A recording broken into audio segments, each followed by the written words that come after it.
If you are overwhelmed by a complicated decision, so you have like a life decision to make and you have a lot of options and you just can't figure out what to do, the reason for this is that you're probably trying to make this decision in the wrong way. You're probably trying to think through it. And unfortunately, thinking through decisions doesn't actually work. Let me give you an example. Well, hold on. First, what do you mean thinking through decisions doesn't work, right? Like, isn't that what we're supposed to do? We're supposed to think through things. Yes, kind of, but not really. So when people try to think through decisions, they're often trying to weigh the pros and cons. But what they fail to do is that they try to make a logical choice without recognizing the fact that almost every decision has emotional weight and has emotional factors. And it's actually the emotional factors that you have to make logical choices about, and not usually the objective factors. And this is true for most decisions, except for very, very simple decisions. Let me give you an example of a simple decision that's almost entirely logical or rational. Let's say you have to buy a widget, some kind of item, and one store has it for $100 and another store has it for $120. And you don't know anything about any of these stores, but they both have good reviews and they both have free shipping. Okay. In that case, you might make a decision where, yes, this store is cheaper, so I'm going to do that because that's rational.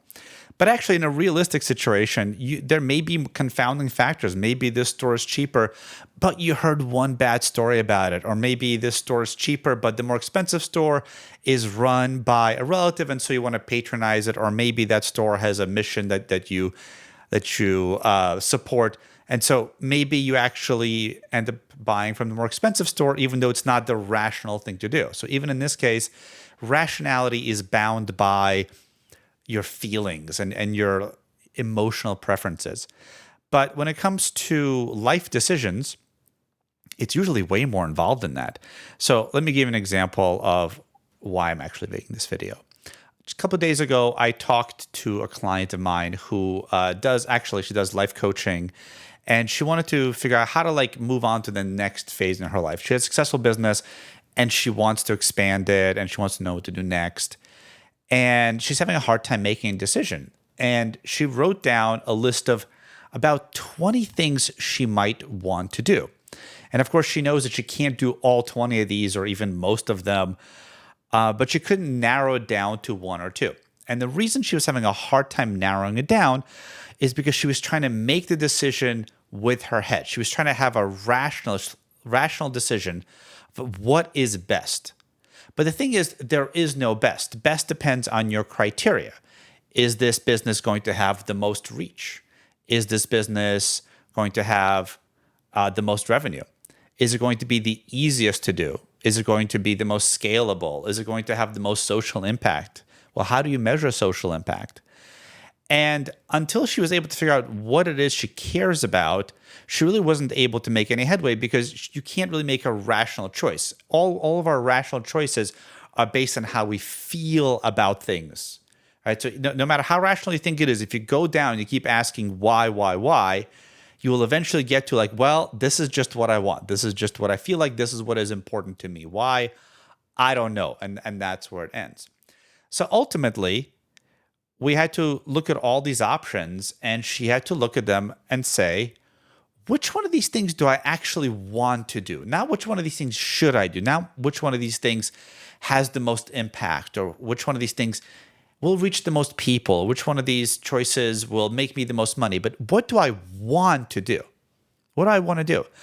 Because the truth is that if you make a decision any other way, especially one about a big life choice, if you don't do what you want to do, this is going to sound so obvious, but if you don't do what you want to do, it's not going to work very well, and you are going to not be good at it, and you're not going to be happy. How many people do you know that are doctors or lawyers and they're miserable, and you ask them, why did you choose this? Well, it's because my mom wanted me to do this. I really wanted to do X, Y, Z, but to please my mom, I became a doctor or a lawyer or something. It's an obvious, it's common trope. So if you're trying to make a decision about what you want to do, or rather what you should do, you have to really turn off that really rationalizing part of your brain and try to look at each option and be like, do I want this? Does this call out to me? Is this important to me? It doesn't matter how it seems like to other people. It doesn't matter what impact it has. It doesn't matter how much money it has, how much money it makes. Again, this is if you don't need the money. If you're thinking what makes the most money, that's what's important, you're going to make a different decision. But if you're not concerned about that factor, if you're not like fundamentally concerned about that factor, then you don't have to think about it. And so in this client's case, what she came to see was that while she might like the idea of having global impact, what's really important to her is helping people in her community, in her own country, which is not a big country, learn more about the mental health and like personal development that she went through that's very, very uncommon where she is. People in her country just aren't really aware of it. This is really how they are in most of the world. It's not her country in specific. Like most of the world doesn't have much of a concept of mental health or trauma or any of these things. And she realized that to her, the most meaningful thing would be to help those people. And so will this make the most impact in the world? Absolutely not. Will it make her money? No. I mean, yes, but like not much. Will it be passive income? Probably not. Like, will she help the most people? Maybe I said this one. I'm repeating myself. But the point is, all the things that she had in her mind that she thought were good ideas, those aren't actually what spoke to her. Right. And so she had to figure out what is it that speaks to her. And when you're making a decision, that's what you have to do. You have to, again, turn off that rational brain, because it's not really telling you, it's not really rational. What you're probably doing is you're probably like listening to what you should be doing, what other people expect of you. And that's not rational. It feels logical. You may tell yourself that's the logical thing to do. But if you come down to why you're doing this, you're going to find out it's not a logical reason. It's somebody's expectations. It's something you heard. It's not real, and it's not you, and it's not going to make you happy. All right, guys. So finishing this off, again, if you have a complicated decision, try to think about what you want. Like, look in your feelings. Get all woo-woo about it if you're not a woo-woo person. Be like, what do I want? And more importantly, what do I not want? And don't try to justify it. Don't try to rationalize it. You don't try to explain it.